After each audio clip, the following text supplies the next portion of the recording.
My name is Nancy Hernandez, and joining me today is Joanne Grymes Davis. Hi. Thank you, Joanne, for being with us and sharing your memories. Okay. You were telling me a little bit about where you grew up and your aunt and uncle's farm, I believe it was? Yes, it was my grandparents. I was born and raised in Mount Airy. I lived with my parents on Main Street, but then with my parents' divorce, I moved in with my grandparents, with my mom, Gaber and Julia Fleming, and then my mother, Betty Grymes. And we lived at Ridgewood Nurseries, right there on Ridgewood Boulevard. And what happened was when my grandfather, he worked for Ridgewood Nurseries, and then he retired and started his own little nursery there.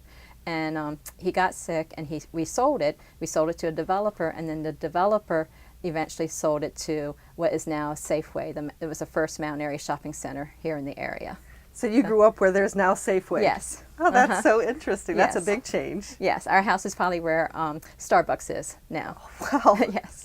That's so interesting. It's so hard to envision that it was all fields and plants. And tell us a little Yes. bit, describe a little bit about what it looked like back then. Right then, there was no 70, so the main road was Ridgewood Boulevard right there, so everybody coming from Baltimore to Frederick would go up there, and there's a mile marker there, that cement mile marker, and I would be always play, and I would be pushing my baby dolls and their strollers up along to that mile marker. So yes, it was very rural, no shopping centers, it was just houses. And then on the other side of the shopping center was just a big field, which is now Twin Arch. Not Twin Arch, the road there with the houses going to the library. So Wow, yes. that is a big change. Yes. So what are some of the other changes that you've seen? We've seen the bypass, 27 come through. That was not there. It was all Main Street. So when I first started driving, I had friends that lived on Twin Arch Road, and I would drive there to see them. And then when I came back one time, it was like, oh my gosh, there's 27 here. You know, I had to stop at the stop sign because I just wasn't used to that. And there's a lot more businesses. When I was growing up, there was no place to work here. I had to go to Gaithersburg to work because drug fair, there was already people working there, and Safeway was there then. But there was no McDonald's, no Pizza or anything, so I drove to Gaithersburg to work at a drugstore. I kept keeping my application in at the drug fair. Finally, I was able to get a job there, so then I could work locally. But now, you know, there's tons of job opportunities for the young children now, but when I was growing up, there was very limited. Yes. So did you all carpool down there? You all went individually? I just went after school. I drove after school down to work at People's Drug in Gaithersburg. Yeah, that is quite a hike. Yes. So now I think, oh gosh, if only the McDonald's and everybody was here now, it would have been so easy to get a job there now. Now, where did you go to school? I started out at Mt Airy Elementary, then went to Mt Airy Middle School, and then South Carroll. My dad, he went to Mt Airy Elementary, which was the high school then, so he graduated from the high school. My mother, she graduated from the middle school, which became the high school, and then I went to South Carroll and graduated from there. So your family has quite the different experience in school, yes. although all living here. Right, and then when I was in Mt Airy Elementary School, they added the addition to the school where they added the cafeteria. So for a couple of years, we had to, well, for 1 year, we had to eat our lunch in the classrooms. And as children, we thought it was great. We thought that was the best thing ever. But now as a teacher, I'm thinking, oh my goodness, it would have been a disaster with all the lunches and everything, all the spills that children do spill and having it in your classroom all day long. So. And then you went outside to play. Yes. You didn't, Yeah, that's interesting. That's fun. Yes. So, there was no Pars Ridge or anything, so. So there were the three schools. There was or was it just the two? Just the two. Mm-hmm. Okay. Mt Airy Elementary, first it was a high school, and then the population grew, so then they built the other high school and the Mt Airy Middle School. Then after Mt Airy Middle School, the more population grew, they built South Carroll. So Mt Airy Middle School became the high school for a while, and then it became back the middle school when they built South Carroll. Okay. So you had quite a hike to go to school too then for South Carroll. That's a bit of a distance. yes. Did you all have buses or did you have to drive yourselves or? We had buses. Okay, so you're that way too.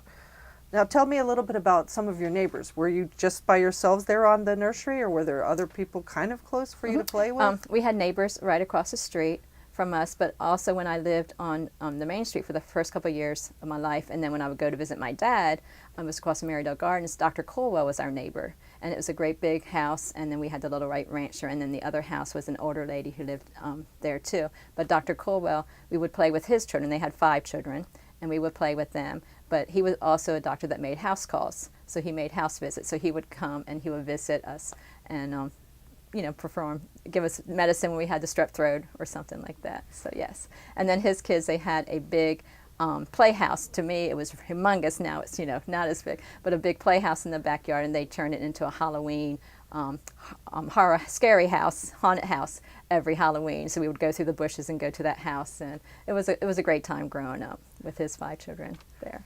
Yeah, that sounds like something just picture perfect out of a movie. That's really cool. Yeah. And what were the places that you all liked to, or what did you do for fun with your friends as a teenager? We would, sometimes we'd have to go to Sykesville to go to the pizza, like after a football game, before they built the Pizza Hut here in Mount Airy. But eventually, when I was older, they did have that Pizza Hut, but that was after I was in high school. So we would go to, we would have to go other places to find like the movies and different things. So pretty much we would do bowling. We had bowling here. Okay. So we would go bowling. Is it the same bowling alley that's still there now? Yes. When I was growing up, there was one that they had downtown across from where the bank was. There was a bowling alley there. But when I was growing up to be able to go, it was the one. Now, I thought there was a movie theater in town, too, but that had already gone away before. That had already gone away before I was there, too. Okay, so it was very rural, and you really had to go outside for youth activities. Yes. I remember when they built Watkins Park. That was great because at that time we were living on Carroll Avenue, and we could walk to Watkins Park, and we could play tennis and do all kinds of things there. And we had the swim club, the Ridge Swim Club, too. Is that still in the same location? Mm-hmm.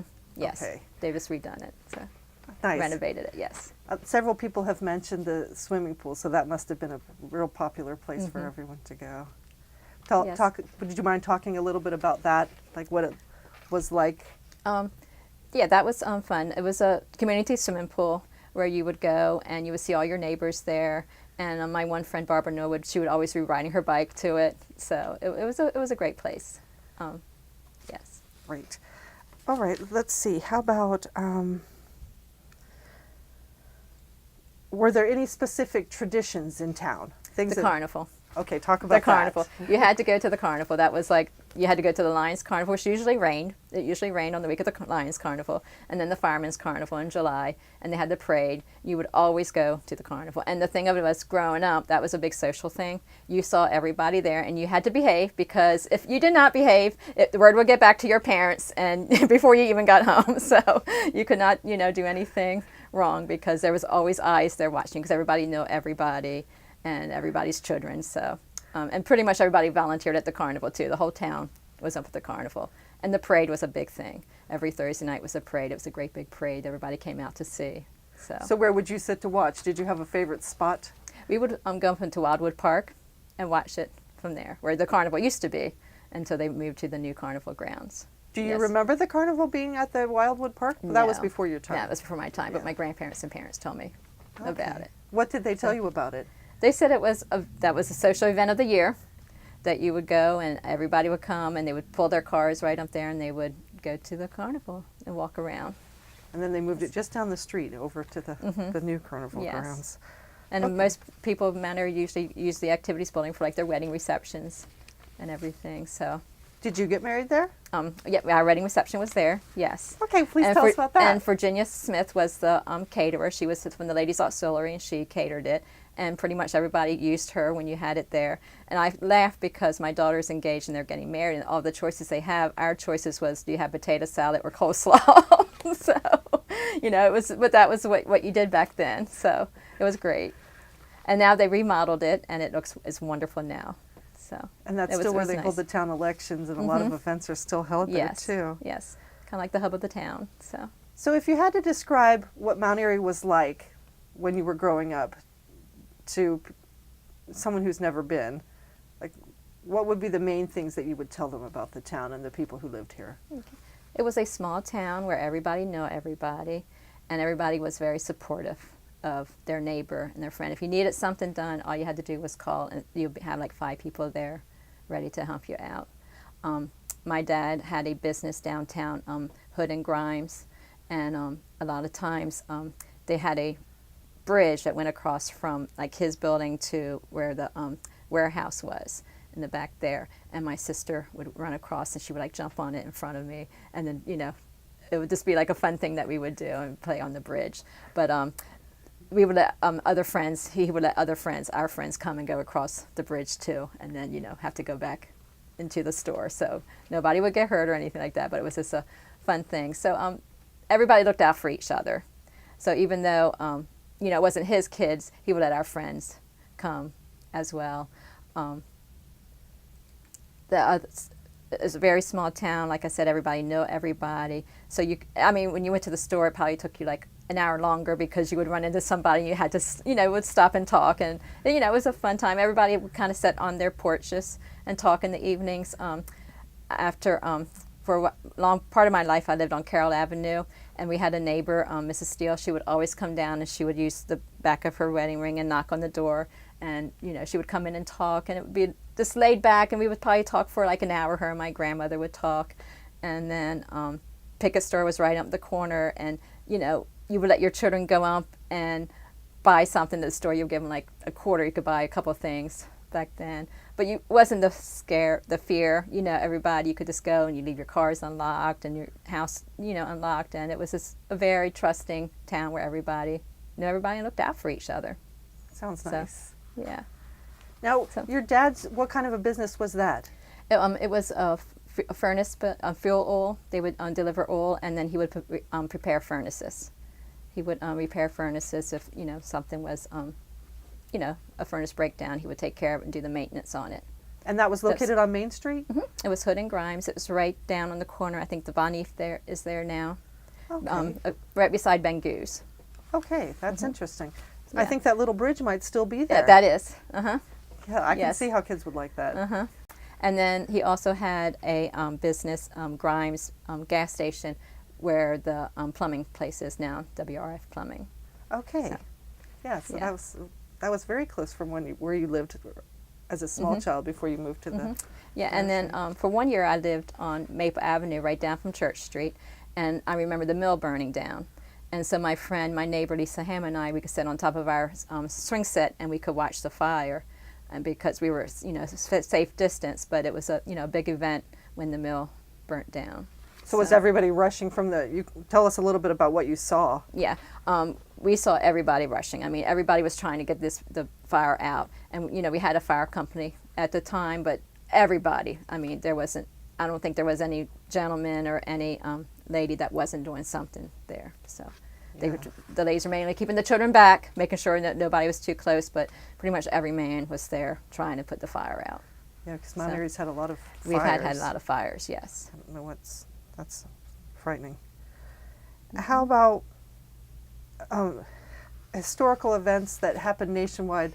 What was it like here locally? Some of the, or 4th of July celebrations, things that you can remember that have like a national tie. I'm trying to think.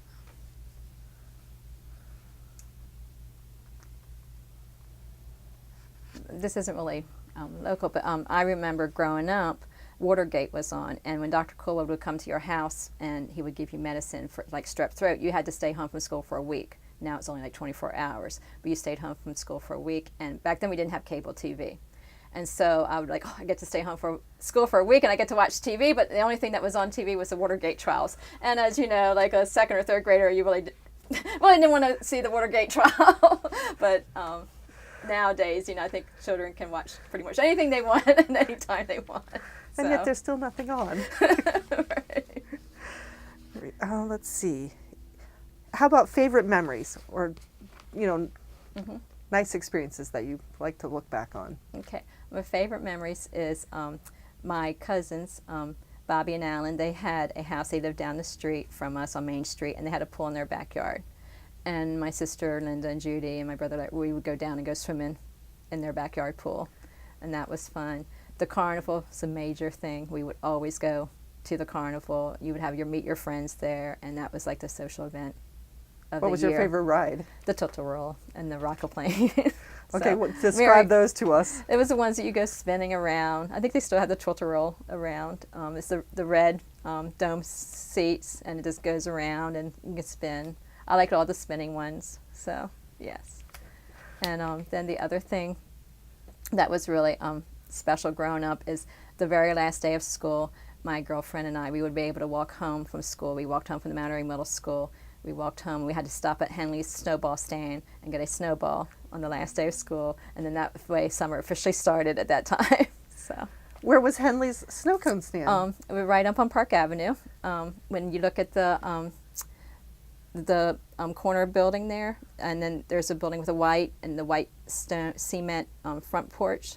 That was Henley's, and he would set up a snowball stand there. We would stop every year and get that, and then during the summer too. But that's a nice memory. And then my mom, she worked at the she was the first librarian at the Mt Airy Library, and that was in that corner building there. And it was nice. I would go there after school, and I would ride on those little carts they had that you could, go up and down the hall. It was for them to stand on to reach the high shelves, but I would get on the cart and ride all around, and my friend would come with me. You had a lot of fun at your parents' occupation. Yes. They were great, because my grandparents with the nursery, was always there, and walking on the peat moss in the nursery, how it would sink for you. So, yeah, it was fun.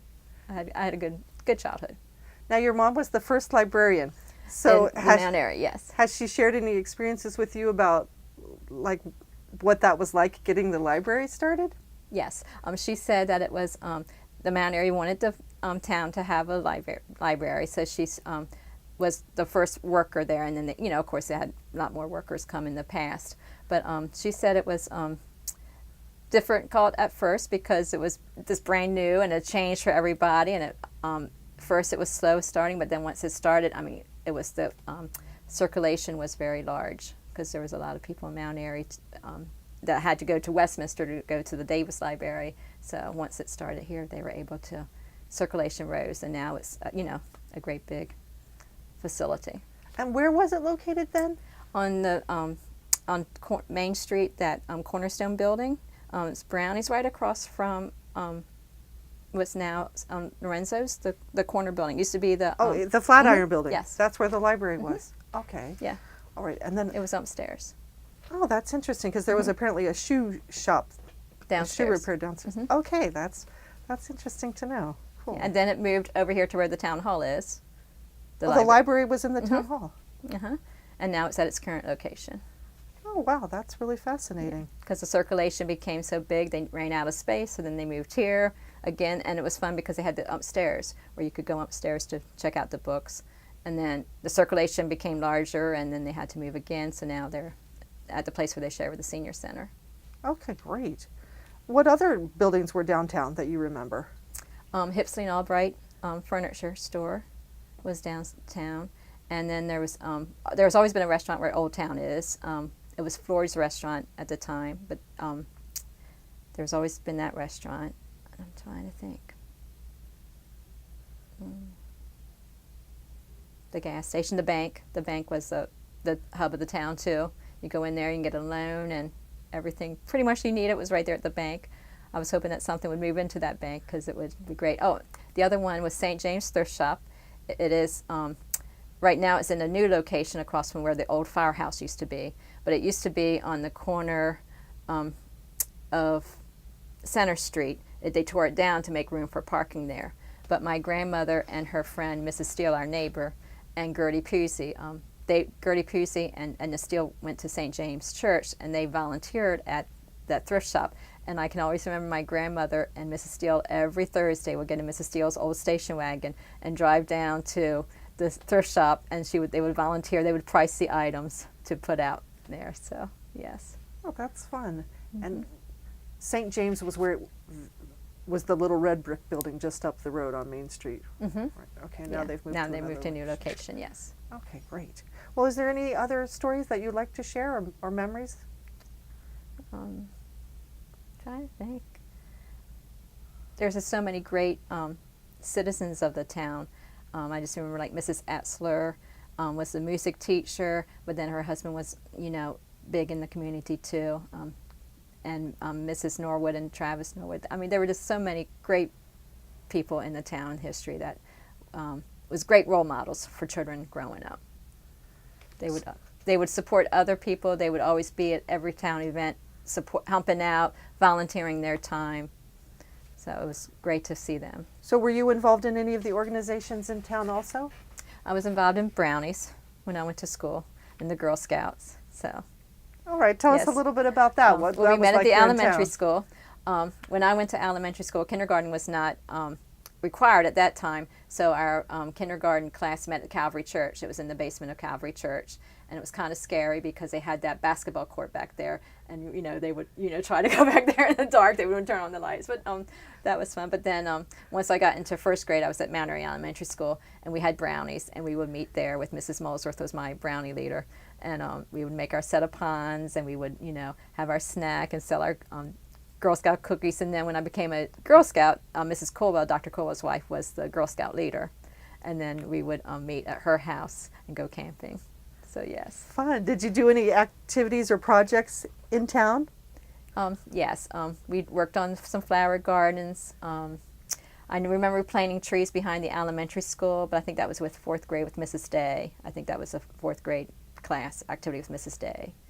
And we did a lot of collecting canned goods and, food too. So That's yes. fun. Let's see. What other things I should be asking you?